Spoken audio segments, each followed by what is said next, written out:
Hello, this is Mark Koep with campgroundviews.com. In today's webinar, we're going to talk about camping in Yosemite National Park. Yosemite is the #1 destination that people look for online when they're trying to find a place to camp, to go to camp. What that means for you in doing your research is you're going to find a lot of information out there, but you're going to find a lot of that information is lacking in actual information. It's just a lot of keyword-rich text with folks trying to make a quick buck. So what we've done is we're putting this webinar together, allowing you to better understand and plan your trip into Yosemite and make a wise choice for you and your family. So the first place we'll start out is at campgroundviews.com, and we'll search Yosemite, specifically Yosemite National Park. We'll pull up our search results, and you'll see the immediate results pull out the parks that are within 25 miles. I'm going to bump my radius up to 50 miles. This will give us a better view and allow us to click through less pages and less search results. Within 50 miles, the first thing to note is that there's 101 campgrounds and RV parks within that radius. Let's hop over to the Yosemite National Park homepage and pull up their park map. The reason I'm going to do this is I want to show you that there are 4 main access points into Yosemite National Park via car. In fact, there are only 4 access points into Yosemite National Park via car. You can hike in from some of the trails, but if you're coming in via bicycle or vehicle, there's 4 access points.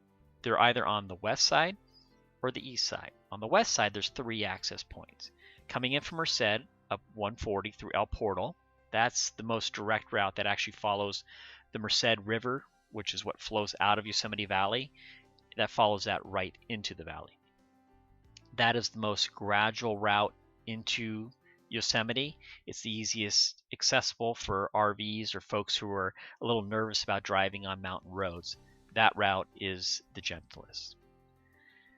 The other route coming out of, on here, it's US 120 coming out of Manteca, Crane Flat, the Hogden Meadows. This route, Big Oak Flat Road, as it's marked here, it's a bit steep coming out of 120 out of the valley. It's windy here. The limiting factor is just before dropping into Yosemite Valley, and this is actually a limiting factor for another route too, are these tunnels along it. Now you can fit, they're not too limiting, but if you're super high, like over 13.6, you'll have issues. Most RVs, to give you an idea, most semi-trucks are about 13.2, so if you're in that range, you'll be fine coming that way. But just realize there is a tunnel, and then this final grade down into the valley is pretty steep dropping down. The third access point from this side is through Fish Camp out of Fresno. This route, California 41, comes through Wawona and drives along the Ridge Road and then drops down into the valley. Again, you have a tunnel on this side too. This side gives you access to Glacier View Point, which is a very scenic view. This is where you see the pretty pictures looking back down on Yosemite Valley. That's from Glacier Point right here. There's a few campgrounds along here. There's Bridal Veil. There's also Wawona back here. We'll get to those in a bit. So that's your 3 access points to Yosemite on this side. The fourth, and in my opinion, the most beautiful way to access Yosemite National Park is from the east side over Tioga Pass. Tioga Pass is 11,526 feet, comes up from US 395 in Lee Vining and climbs State Highway 120. And it climbs. This is a very steep grade all the way up to the top. And this section right here, and you can kind of see it in the profile on the drawing here just by the way they've shaded the mountains. This is a sheer cliff off the side of the road here. It's very steep. If you have nervous passengers, definitely don't go down this way. It's easier to come up and exit a different route, but it is the absolutely most scenic way to enter into Yosemite National Park. Realize that some of the fires that they've recently had through there have burned up and over this road, so that's going to affect your view. Nonetheless, it's still starkly amazing, just an incredible access point. Plus, you're coming 395, which is one of the most beautiful highways in the world. So this is the way to access it if you really want to experience an amazing view. Come through Tuolumne Meadows and then drop down Tioga Road, which is just a long, gradual descent, then hit Big Oak Flat and drop down into the valley. So that's Yosemite National Park in a nutshell. The only other spot I will mention is Hetch Hetchy, which is part of the national park, and it's off Hetch Hetchy Road. It's a one-way road out and back. That is located north of the park. That area, as you know, recently burned heavily, so the whole region through here is all burned. That'll definitely affect the scenic quality of driving there. But if you're from San Francisco or the Bay Area, you want to see where your water comes from, go ahead and check it out. So now we'll hop back over to campgroundviews.com. Planning your trip to Yosemite National Park. Everybody is going to go to the valley floor. The important thing to note about the valley floor is that there are only 4 campgrounds located within it. There are Upper and Lower Pines and North Pines Campground. These are accessible for RVs and tents. Hop over to Camp 4. This is at the base of El Capitan and the various hiking trails and climbing trails specifically that head off out of the valley here. Camp 4 is a hike-in only campground. There's a parking area. That's where this marker's at. And then you have to hike into the campsites. That one is very crowded, always full. In fact, all these parks are always full. So make reservations in advance. You can camp here mostly year-round. Yosemite Valley is pretty low, so you do have access to these areas almost year-round, depending on snow and so forth. We have video on all these parks, or at least on Upper and Lower Pines, we have video that shows you what those 2 campgrounds look like, so you can come in here and actually take a look. They're primarily heavily treed, tall trees separating the sites, lots of shade, and you're camping on top of one another. But it is Yosemite Valley, so you're not really there to hang out in the campsite. It's just a place to sleep and then go hike all the major trails in and around it. In both Lower Pines, Upper Pines, and North Pines, you also have access to the bike trails right from the campground. So you can hop on your bike and cruise through the different routes around this valley area. So that's the nice thing about those. Camp 4 also has that access, but again, it's more of a place for people to stay when they're going to take off and go hiking. But you're welcome to stay there too if you're not hiking. That's the valley floor. That's it. Outside of the valley floor, the only other campgrounds are up on the ridges above the floor. So Bridal Veil Creek Campground, that is located along Glacier Point Road. It's a nice little campground. There's both RV and tent sites in there. Again, we do have pictures of that on the website, so you can check that out and kind of see what they look like. We have a map here to show you the layout and allow you to help plan your trip. Outside of Bridal Veil, you have Wawona, which we'll hop into in a second on page 2.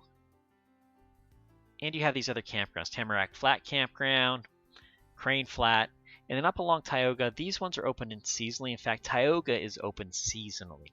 It's only open during the warm months because of the high pass. It gets tons of snow during the wintertime. It closes down. In fact, this whole road closes down. So these campgrounds are only open during the warmer months. Again, you can take a peek at all of them on the website, and we have photos and videos of various campgrounds there. So how does that help you? 4 campgrounds in Yosemite Valley. Make reservations in advance. You're going to be camping right on top of everybody. You're still in a beautiful spot. Okay. We're going to Yosemite Valley for a longer period of time, and we don't want to camp with everybody else. We want to enjoy it, be able to go down into the valley, but we want to kind of be out on our own. Those campgrounds are the ones along 120. Now, if you're here during July 4th weekend, it's really crowded, where do we stay? Here's a little trick. You don't stay in the national park. You go just outside the entrance gate, and there are a number of Forest Service campgrounds along US 120. Some of these campgrounds are stunning. Ellery Lake Campground, for example, is stunning. You've got a hiking campground up here in Sawmill. You've got Saddlebag Lake Campground, a little bit out of your way, but nonetheless scenic and beautiful. Down towards Lee Vining, which we'll pull up real fast, there are a few more Forest Service campgrounds right along this road. There they are. So you've got Lower Lee Vining, Aspen Grove, and Big Bend Campground. All of these campgrounds are first come, first serve. They rarely, if ever, fill up. The only one that'll fill up is Tioga Lake Campground. But you go down the road a little bit, and they never fill up. It's a scenic drive, as I mentioned, so it's not like you're losing any experience by going there. It's an option for you during crowded times to camp near Yosemite and be able to experience it. On this side, one more thing I'll point out is RV access. As I mentioned, this is a very steep road. If you have a large RV, you are not taking it up this road. You can, I wouldn't recommend it. Your best bet is right here in Lee Vining, the Monte Vista RV Park. It's a nice RV park. We have video and pictures of it. It's right in Lee Vining, about 2 miles from the access point to 120. It's just outside of town, so you can go in and get restaurant food and shopping and gas. The town itself is isolated, so things are a little bit more expensive. But if you have a large RV, that's a great spot to camp in your RV. Outside of one other spot, that's actually the closest spot with full hookups to Yosemite National Park. So keep that in mind. So now back over to Yosemite. So we know the Yosemite Valley. Let's go ahead and search. We'll look at Fish Camp area. This gives us the southern access point. Fish Camp is a town right near the Wawona entrance into the national park. Now, as I've mentioned, Wawona, we do have video of that one. Wawona Campground is located along this creek, and it's in a treed setting. It's a very pretty campground. It's a lower elevation, so it tends to be a bit warmer. And it's a nice national park campground. It tends to be a little bit more crowded too, because you have this access road here from the south. Comparison's sake, the west side is more crowded than the east side of the park. So anything on the west side of Yosemite National Park is going to be a bit more crowded, require reservations or going first come first serve on an off weekend. A tip, if Wawona's full, is you can backtrack just outside the park to Summerdale Campground, which is a Forest Service campground. Stay there. It is limited to shorter RVs and trailers, so keep that in mind. If you do have to fall back, you can go back to Oakhurst area, and there's a few RV parks in this region that give you access to that side of the park. So that's the Wawona entrance. Next spot to look at is El Portal, which gives you the direct route from Mariposa into Yosemite. Indian Flat RV Park is the closest full hookup RV park to Yosemite Valley. You'll notice it's right there. There's no cell signal in here, but who cares? It's full hookups. It's right off 140. The road itself is nicely paved. It's a good drive. There is a descent. There's a downhill that drops down into the valley. So keep that in mind. It's actually right here, drops down into the valley. It's a little bit steep, but nothing too crazy. And you can tow right in or drive your RV right into Indian Flat RV Park. It's a bit tight. We have video on it. You'll see it. But it's still nice, and it allows you to drive right into Yosemite Valley from your full hookups and return back to your full hookups. Leaving there, you've got Mid Pines. You've got the KOA, which is they're Mariposa, but technically Mid Pines. It's a nice KOA in the trees. And then out in Mariposa, there's a few spots to say also. The drive from Mariposa into Yosemite Valley is about 45 minutes to an hour, so it's a bit of a drive from that distance. Next thing to look at is out past Crane Flat. You got Hogden Meadows. That is 1,000 Trails, Yosemite Lakes. And then a Forest Service campground.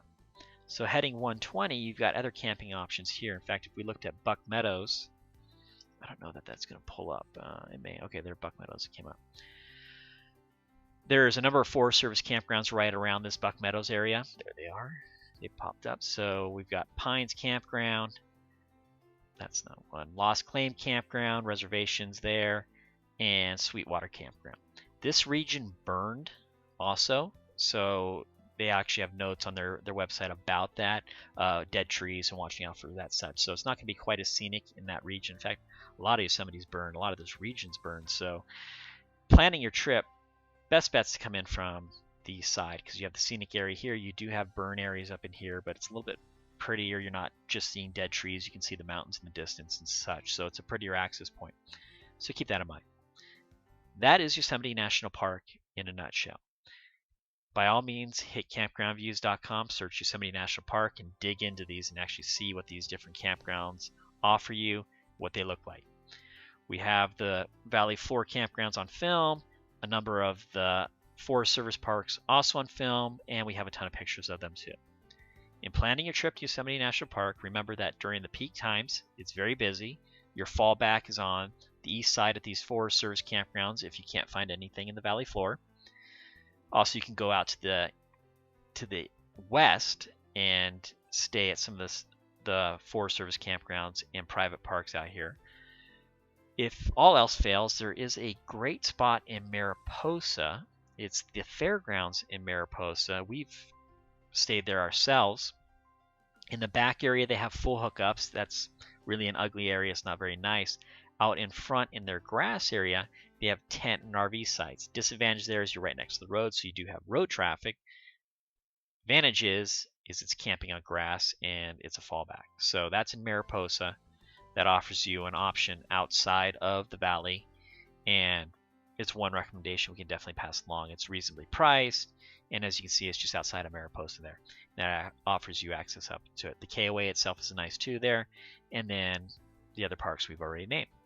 If you have any questions, comments, or concerns, feel free to comment on this YouTube video or go over to campgroundviews.com and send us an email. My name is Mark Koep. I'm with campgroundviews.com, and I hope this has helped you plan your trip to Yosemite National Park. Thank you, and goodbye.